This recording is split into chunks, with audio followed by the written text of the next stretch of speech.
പറയാം, കൂടെ കൂടുന്നവർ ചൊവ്വല്ലെങ്കിൽ നമ്മൾ തകർന്നു പോകും. എന്നാൽ കൂടെ നടക്കുന്നവർ വിശ്വസ്തരാണെങ്കിൽ നാം ദൈവത്താൽ മാനിക്കപ്പെടും. അത് നമുക്ക് അനുഗ്രഹമായി മാറും. ഒരു ഉദാഹരണം ഞാൻ ഇന്ന് രാത്രി തിരുവഴുത്തിൽ നിന്ന് പറയാ. ഈ ആരാം രാജാവിന്റെ സൈന്യാധിപതി നയമാനുണ്ടല്ലോ, കുഷ്ഠരോഗിയാണ്. തന്റെ വീട്ടിലെ ആ ചെറിയ പെൺകുട്ടിയുടെ ആ വിശ്വാസത്തിന്റെ വർത്തമാനം കേട്ട് അദ്ദേഹം സൗഖ്യത്തിനായി പോകുകയാണ്. എലീശ പുറത്തു വന്ന് സൗഖ്യമാക്കുമെന്നാ വിചാരിച്ച്, പക്ഷെ എലീശ പുറത്തു വന്നില്ല. യോർദാനിപ്പോ 7 പ്രാവശ്യം മുങ്ങാൻ പറഞ്ഞു.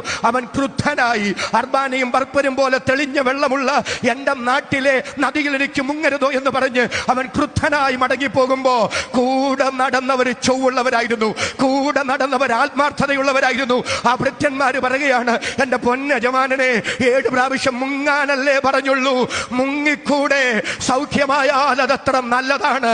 ഇന്ന് രാത്രി ഞാൻ വിളിച്ചു പറയാം, ദൈവത്തിന് സ്തോത്രം. എന്റെ കർത്താവേ, എന്നോട് അടുപ്പിക്കേണ്ടുന്നവരെ എന്നോട് അടുപ്പിക്കുകയും എന്നോട് അകറ്റേണ്ടവരെ എന്നോട് അകറ്റുകയും ദൈവത്തിന് ഹിതമല്ലാത്തതൊന്നും എന്റെ ജീവിതത്തിൽ വന്നു ചേരാതെ വിവേകത്തോടെ ജീവിക്കാൻ എനിക്ക് കൃപ തരണമെന്ന് ആത്മാവിൽ സ്തോത്രം ചെയ്ത് പ്രാർത്ഥിക്കുന്ന എത്ര പേർ ഈ രാത്രി ഗ്രൗണ്ടിൽ വന്നിട്ടുണ്ട്?